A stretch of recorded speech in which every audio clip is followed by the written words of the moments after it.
Video ini disponsori oleh Sarung Mangga.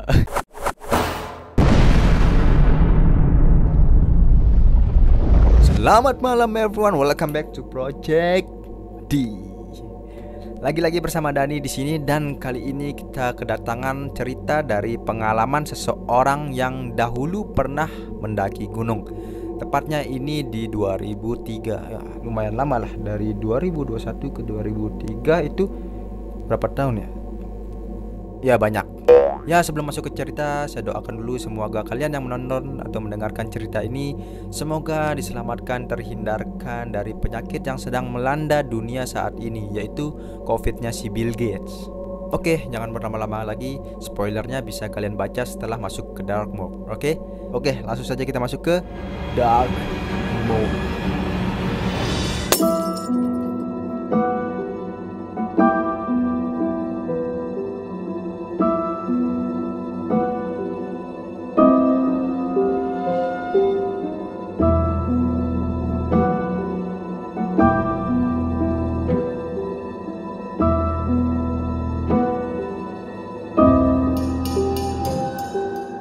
30 September 2003. Pendakian ini aku lakukan bersama teman-teman rumahku saat itu. Dan sekedar info saja, gunung ini terletak di Jawa Timur. Untuk nama gunungnya, maaf di sini aku sensor karena tidak ingin memberikan citra horor pada gunung ini yang nantinya akan membuat para calon pendakinya itu menjadi takut. Namun sekedar info saja bahwa gunung ini sudah terkenal keangkerannya di seluruh warga Jawa Timur, hampir di seluruh warga Jawa Timur, dan di seluruh kalangan pendaki tentunya. Pendakian ini beranggotakan 6 orang. Aku, Rian, Gatot, Nur, Titin, dan Helmawati. Seperti biasa, sebelum berangkat kami berdoa dulu. Dan di sini Rian yang memimpin doa karena dia yang pernah mondok di salah satu pesantren di Jawa Timur dan juga dia fasih membaca Al-Quran. Selama awal pendakian, jalurnya terasa lumayan melelahkan. Kemudian beberapa saat kemudian sampailah kami di pos 1. Kami sholat maghrib berjamaah dan Rian yang jadi imamnya. Selesai sholat, kami pun beres-beres perlengkapan sholat kami dan kemudian melanjutkan perjalanan ke pos 2. Di tengah perjalanan, tiba-tiba Gatot bersiul dengan alunan nada lengsir wengi. Aku yang posisinya di belakang Gatot langsung kaget seketika.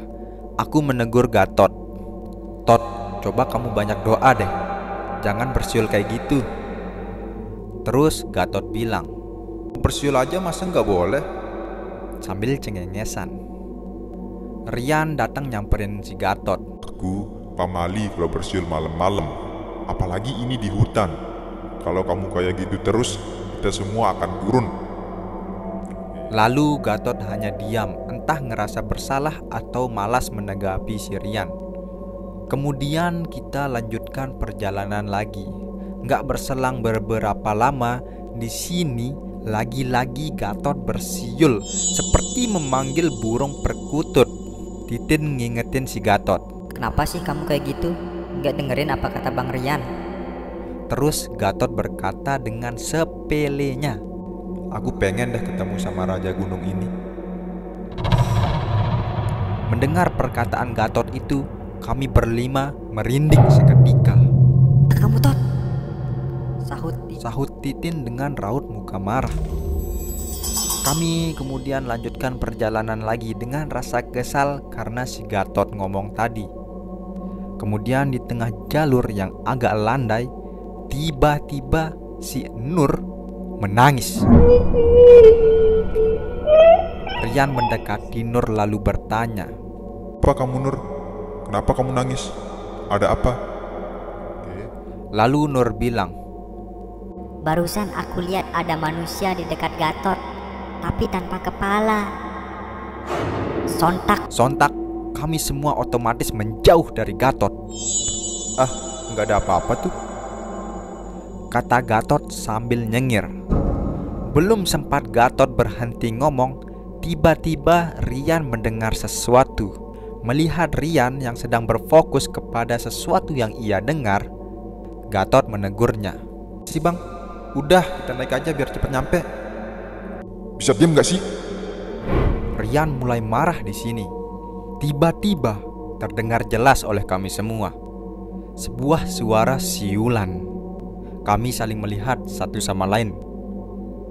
Sontak kami kebingungan, siapa yang bersiul? Kadang suara itu mendekat dan kadang pula suara itu menjauh. "Turun, go go go go go!" Teriak Rian menyadari semua ini sudah terlambat.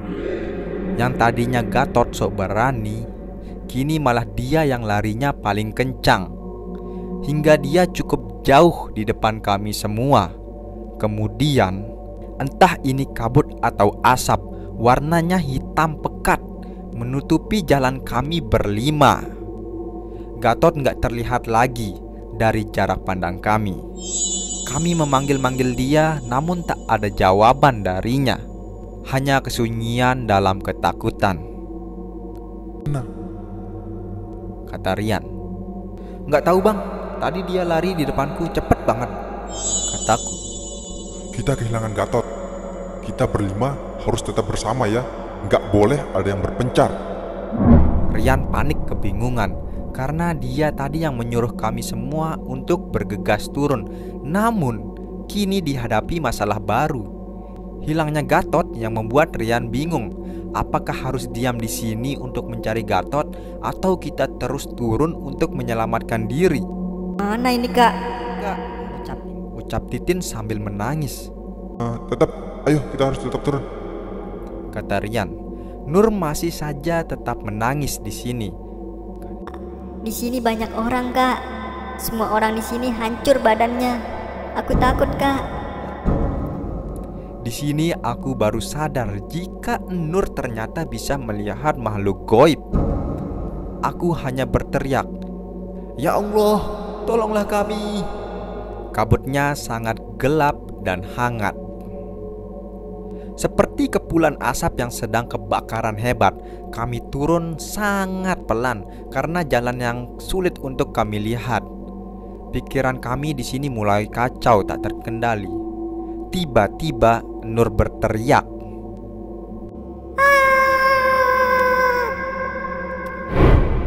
pingsan. Mungkin Nur sudah tidak kuat melihat penampakan makhluk-makhluk yang aneh rupanya di gunung ini. Lalu si Rian memberikan tasnya Nur ke aku. "Wah." Aku ambil tas Nur dan Rian memikul tubuh Nur dalam keadaan pingsan. "Hel, kalian berdua nggak boleh lihat kanan kiri ya. Lihat jalanan aja. Ayo cepat," kata Rian.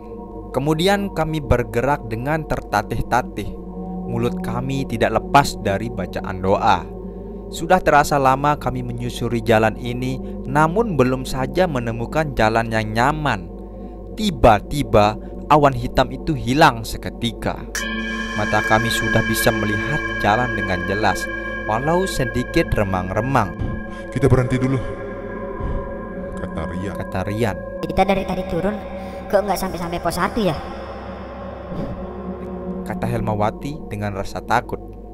Padahal pos 1-nya nggak terlalu jauh dari pos 2.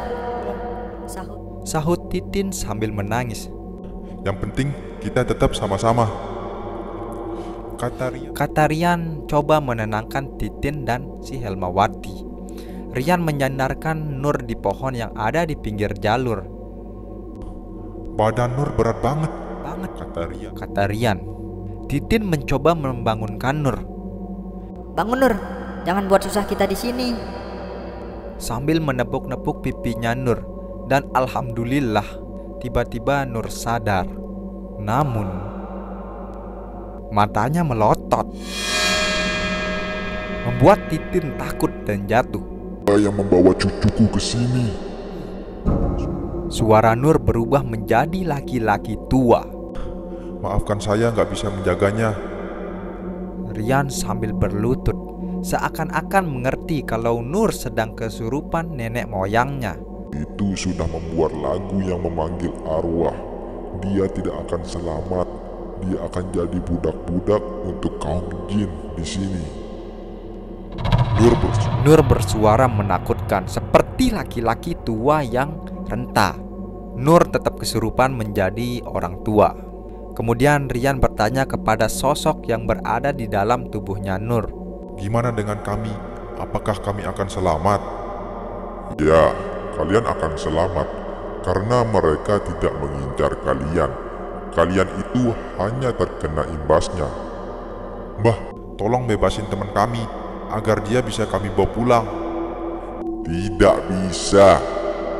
Dia akan di sini selamanya.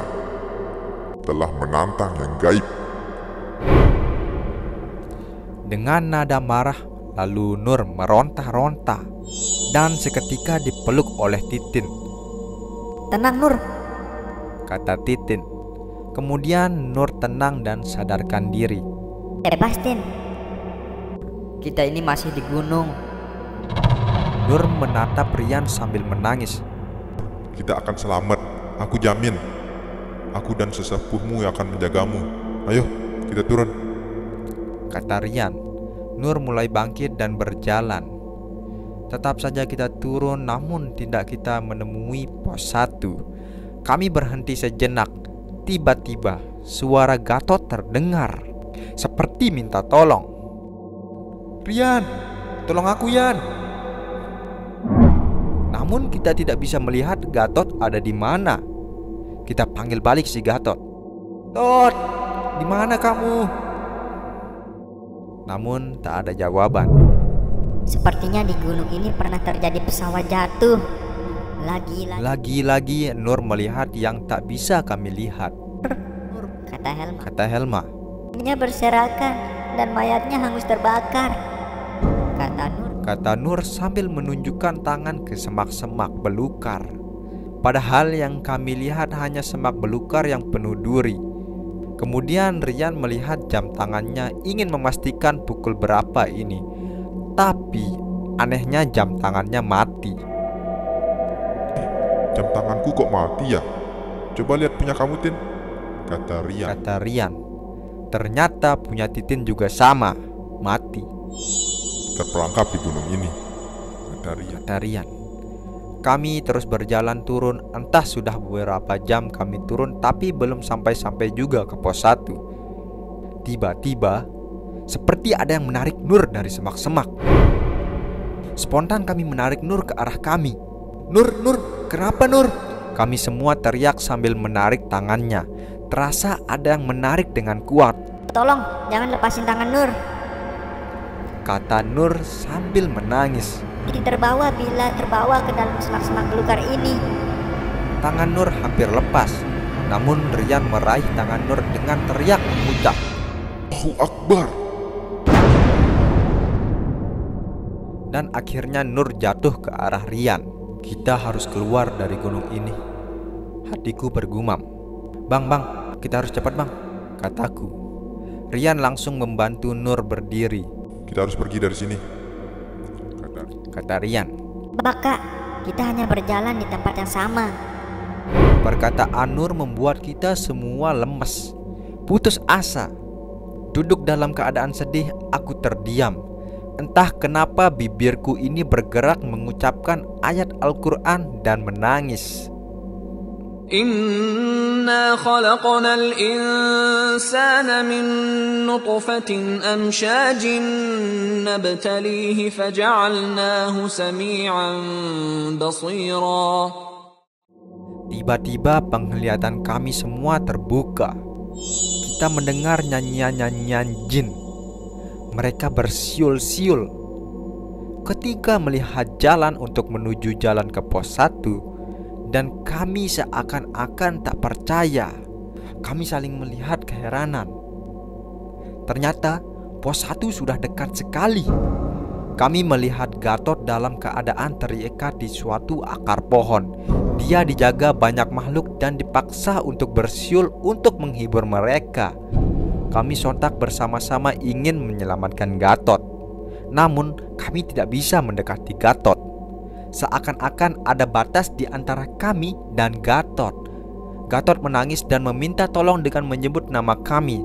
Kesedihan dan ketakutan terlihat di wajahnya, tapi kami tak bisa apa-apa. Kami hanya bisa menangis. Gatot berteriak dan seketika hilang di pohon itu. Kemudian keadaan berganti dengan rerimbunan pohon dan kami sadar ini sudah berakhir dan Gatot hilang. Kami berlari. Setelah kami keluar dari gunung, keadaan sudah siang dan jam tangan yang tadinya mati kini hidup normal lagi. Kami keheranan. Ternyata ini sudah jam 12 siang. Padahal baru saja kami melewati malam. Kami menangis lalu kami melapor ke penduduk sekitar di kaki gunung itu bahwa teman kami hilang. Singkat cerita, 1 bulan tepat, hari terakhir di mana kami dan warga sekitar melakukan pencarian Gatot. Namun hasilnya bisa kalian tebak? Tetap saja tidak bisa kami temukan. Tomato. Tak. Ya, untuk membahas cerita ini kita keluar dulu ke bright mode. Ya, itulah teman-teman, bisa kalian ambil pelajarannya. Di sini terjadi kesalahan ketika bersiul ya. Si Gatot bersiul. Kepercayaan orang dulu memang, mungkin ada juga yang sampai sekarang, bahwa bersiul itu jika di malam hari pamali. Ini sudah malam hari bersiul di tengah hutan lagi. Dari yang saya tangkap, kalau bersiul itu di sini seperti nyanyian penghibur untuk para jin. Kalian bisa flashback ke ceritanya kalau Gatot dipaksakan disuruh bersiul untuk menghibur para jin di sana. Jadi saran saya teman-teman, jangan aneh-aneh lah. Kalau ada teman yang lebih tahu tentang pamali tadi contohnya, atau larangan-larangan lain dalam mendaki gunung, sebaiknya diikuti sajalah demi keamanan bersama. Ya kalau tetap ngebantah atau ngelanggar, ya bisa saja kejadiannya seperti kasusnya si Gatot. Bukan hanya si Gatot yang dirugiin, temennya juga dirugiin. Nggak bisa naik ke puncak, di tengah perjalanan harus turun seketika. Ya, jika kalian suka dengan cerita ini, tekan tombol jempol ke atas dan jangan lupa share cerita ini ke seluruh dunia melalui sosial media Anda. Dan jangan lupa follow sosial media kami di dalam deskripsi. Sampai jumpa di cerita berikutnya. Jangan lupa sholat. Oke, see you on the next video. Assalamualaikum warahmatullahi wabarakatuh.